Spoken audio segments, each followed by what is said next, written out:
Yes, so Simon was my best friend since we were at primary school together, back when we were sort of 4 or 5 years old at a local school called Glenful in Chalton Kings. And, we'd been best friends ever since then. So all the way through primary school, secondary school, and then both went off to university and then had time together in London. Um, and then he moved back to Cheltenham where he was a teacher. So, he's godfather to my son.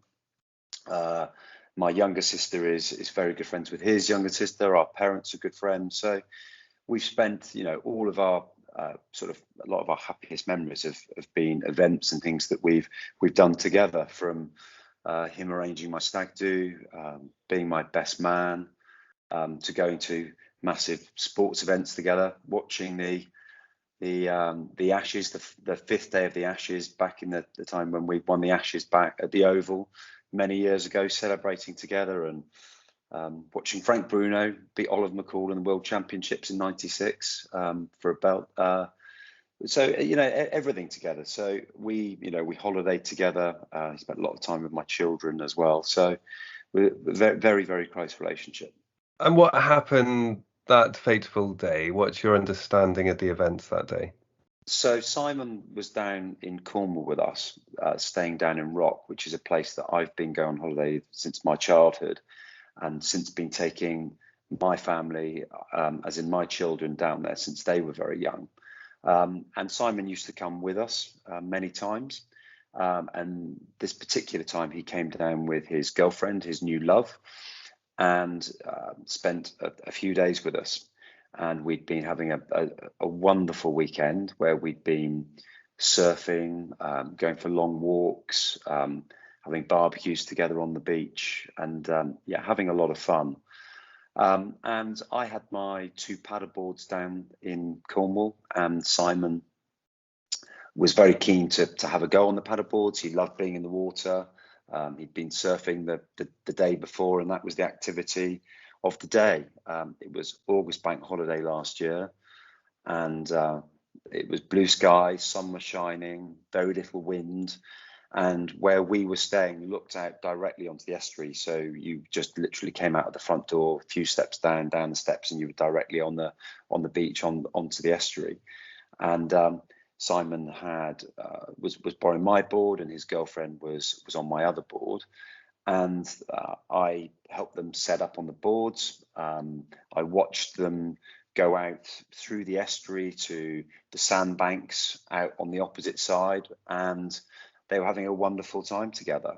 Um, on the way back through, I had just popped up to drop my coffee cup back and come back, and in that moment, I heard a scream, which was his girlfriend's scream, help. I came running back down, looking across and seeing, I thought that she may well be in danger. And what happened was they'd been coming back through the moorings, through the boats. And Simon had got, as he was coming through, the tide was coming in. So the movement was, the water was up the estuary. He had thought that his ball was just going to bump into the boat. So he just jumped off. And as he jumped off, his board went just one side of the boat, and he travelled the other side of the boat. And his ankle leash, which was attached to his ankle, obviously, and to the board, was around the mooring. And what then happened was Simon was unable to reach up through the water and release his ankle leash, because of the movement of the water and the heaviness effectively of that water, and being able to lift your body right up and undo a Velcro strap on your ankle was impossible for him to do.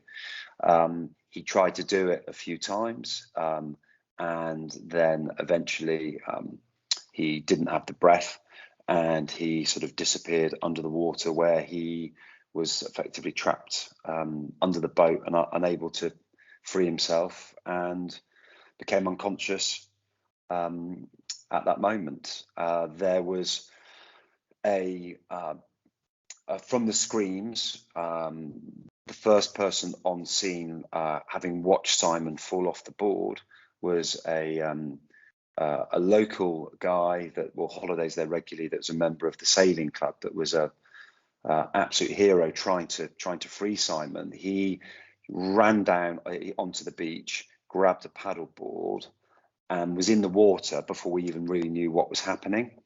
And he paddled out to Simon very quickly, freed Simon from the ankle leash. And at that time, a boat from the pontoon had come out to where the paddleboarder was freeing Simon to bring Simon onto the boat, where I was looking on, unable to swim out to Simon because I wouldn't have been able to get to him just through sort of the current, and the paddleboarder had made it out to him quicker than anyone else physically could have got there. And they shouted that he was unconscious, and they then brought him to the beach, where, following the air ambulance and the ambulance services came, where they were doing CPR and were unable to resuscitate him, and he was announced dead on the beach probably 35 minutes after he'd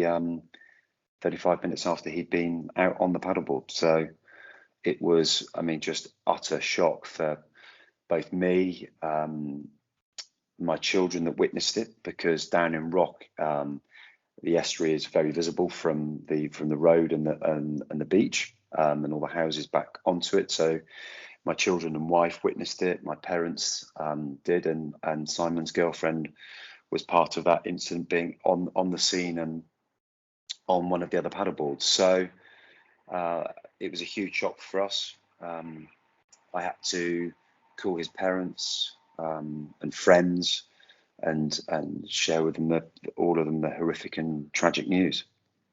And now you'd like there to be some form of legacy from what's happened that day? Yes, absolutely.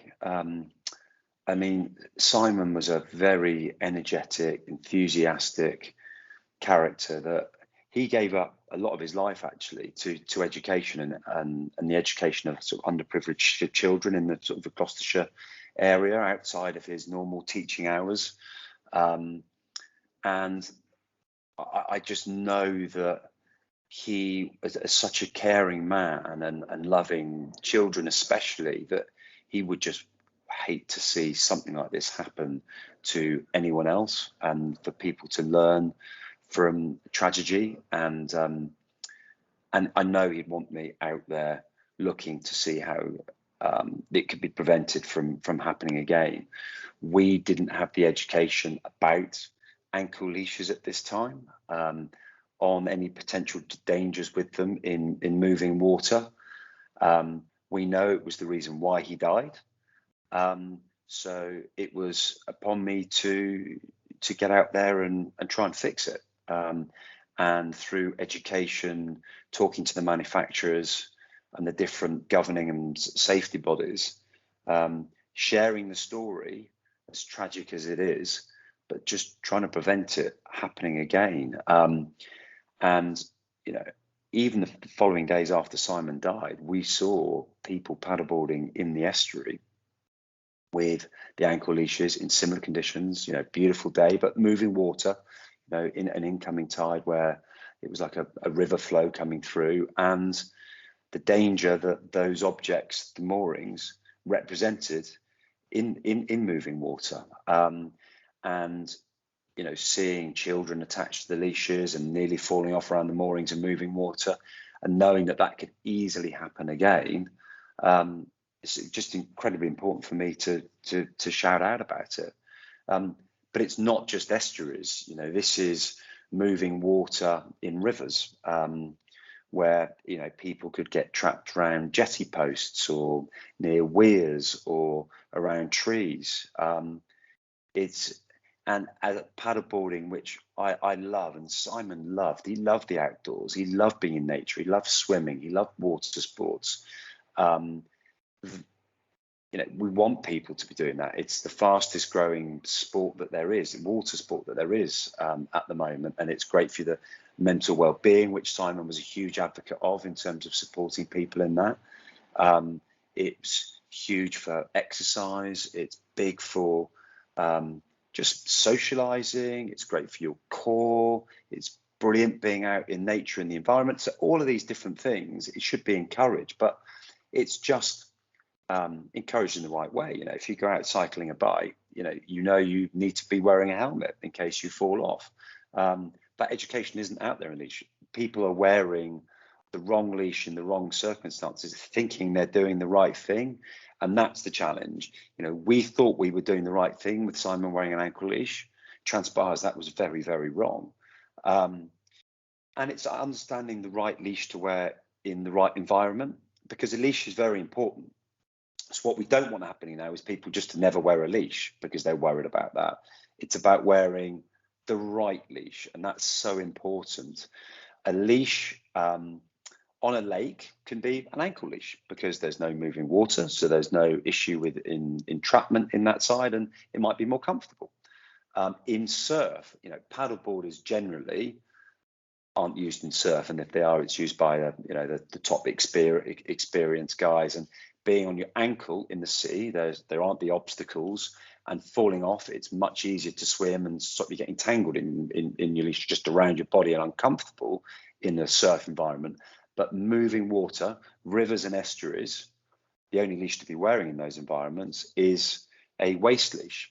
But it's also very important for beginner paddleboarders to be having lessons and instructions about how to use your paddleboard and understanding how to use it, but even with the leash in those. And there's instructors all over. And I think you're having a conversation with Paul from Active 360, who's a big safety advocate in paddleboarding, and I'm sure we'll share more with you in that regard. So that's the key thing. And I've been hearing there was an incident recently on the River Thames where two big strong lads had a very similar scenario, but fortunately they were just able to release themselves. But from what I've heard, it was a very close call.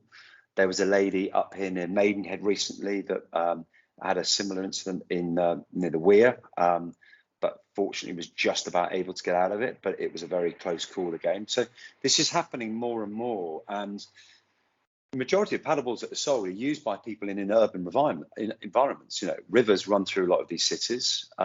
It's so accessible that people can get on a paddleboard on a river. They can buy one from a mass market environment, from a Decathlon, from a Tesco, any of these places, which are just sold with these ankle leashes, and they can go into those environments. The knowledge around it in terms of any information provided with these boards is improving, and some of the manufacturers, the conks, and there's a few that are really starting to embrace it, and we see that happening more. But there are others that are pretty slow around it, and some will be sharing information from governing bodies. British Canoeing is the lead national governing body at the moment on paddleboarding, and their advice is a little bit confused because it talks about wearing an ankle leash in slow moving water and a waist release in quick moving water. But what is slow moving water? It should really be very clear and simple for people in education. Ankle leash in a lake or surf, but in moving water, a quick release belt should be worn, waist belt should be worn. It's as simple as that. So that needs to catch up, because if manufacturers are referring to governing bodies' advice at the moment, that advice is still confused. And I've used it and tested it with a number of people, and they've been very confused in terms of that messaging. So hopefully that will change. It's an embryonic sport, and people are learning on that, but that does need to catch up.